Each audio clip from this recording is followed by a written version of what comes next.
We've seen the realities of what it truly means to fight corruption, and this was especially evident in the August hit on whistleblower Babita Deokaran, as she gave evidence on PPE tender corruption in Gauteng. And sometimes it takes only one or a handful of people like Deokaran to help stop the rot from the top inside. Well, like Themba Maseko, the former government communications boss who refused to stand for the Gupta's creeping influence, he penned the book For My Country, Why I Blew the Whistle on Zuma and the Guptas, and he joins us now live to discuss how corruption works in light of the Digital Vibes saga.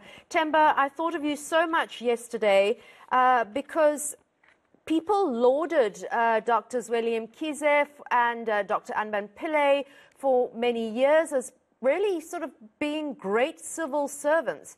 And one has to wonder, is it easy to say no when big money is coming your way?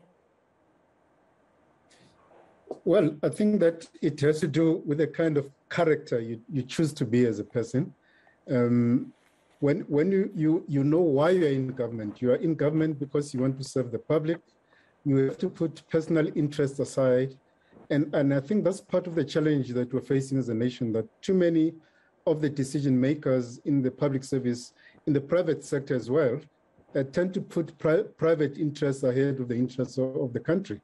And I think that's why we're beginning to see corruption becoming such a major crisis in our country as we speak. So it is a choice that one makes, but an important choice nonetheless.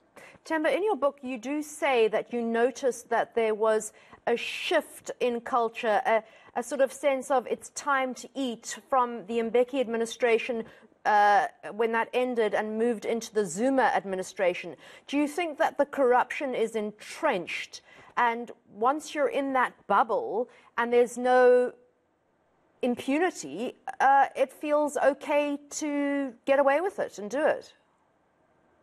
I think part of the problem we have is that there's not been consequence management. Too many people implicated in corruption, especially at the highest level of government, have actually not been held accountable. So we're beginning to see corruption becoming some kind of a culture in our society. And the biggest problem is that when senior leaders in government, ministers are implicated, DGs, DDGs, you then start seeing lower levels of the system beginning to think that this is the way things need to be done. So you're finding people demanding, bribes to issue a passport.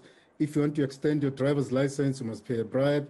So the corruption has actually filtered into the lower levels of the public sector. And I think that's what we should actually be worried about at this particular point in time. And that is why it becomes absolutely important that people who are working in the lower levels of government begin to see senior leaders being held accountable. And I think that's when we can begin to see a change of culture in the public service. I mean, seeing a senior leader wearing orange overalls is what will send a very important signals to the system so that corruption can actually be reversed, because otherwise we're heading towards what one may even call a banana republic. Themba, it's easy for me to sit here and say, I would never sign off on a procurement form that had deviations, that was irregular, and I wouldn't do this, and I wouldn't do that if I was at Eskom, etc. But when you're in that position, and you're especially in the middle management or lower management position, how hard is it to actually say, no, I may actually get fired, I may not be able to pay my bond, I may not be able to keep my job? It is, Anika, very hard because, as you say, people have to think about their own livelihoods. Many of the political leaders at national government level, provincial level, and we're seeing this actually filtering down and gaining ground at municipal level, where elected political leaders in positions are actually forcing government officials, civil servants who are there to serve the nation to actually participate in wrongdoing. But it's a choice that one needs to make. If you are asked to do something irregular and you decide to participate in it, as the Digital Vibe case is indicating, that a lot of the senior government officials in this particular case seem to have participated willingly. to make sure that this corrupt deal is processed and approved. And some of them did not only say no to the minister, but also actively participated in making sure that irregular expenditure, corruption does take place in the department. So it's a choice that individuals make, more difficult if you're a much junior official, and that is why the issue of protection of whistleblowers become important, because if you are put under pressure as a civil servant, there must be opportunities or ways given to you to actually report wrongdoing. During our generation as DGs, I mean, we had a situation where a lot of the new ministers were coming into the scene, were actually putting us under a lot of pressure, and a lot of us resisted because we understood why we were in government.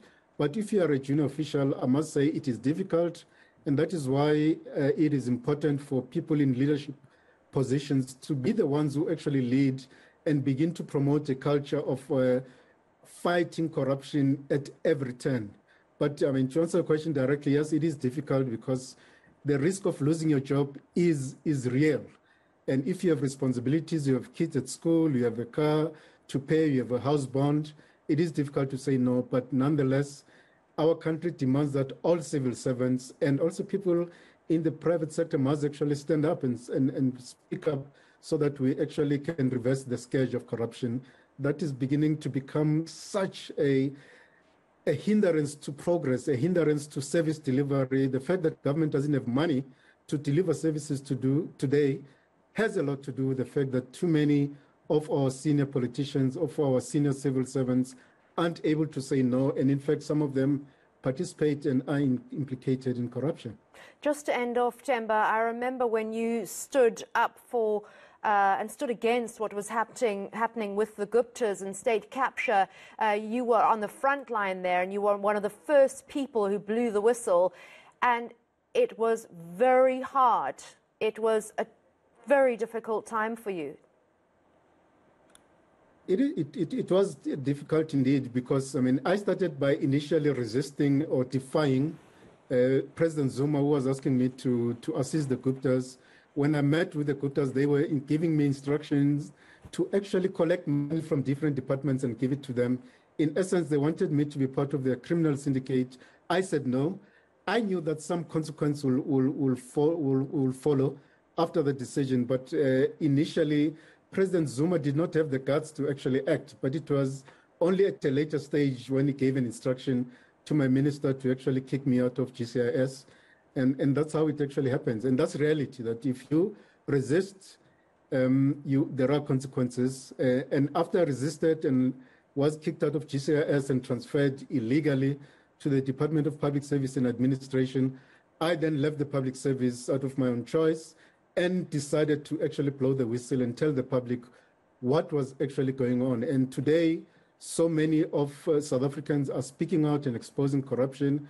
We've got a very vibrant media that is actually on the front of the war to actually expose corruption, the civil society. But what's important is that we need to find ways of supporting civil servants to feel confident to speak out and expose corruption, and that if they lose their jobs, there needs to be some kind of support system to make sure that they actually survive, because it can be a very difficult task if you end up losing your job because you have exposed corruption for the benefit of society.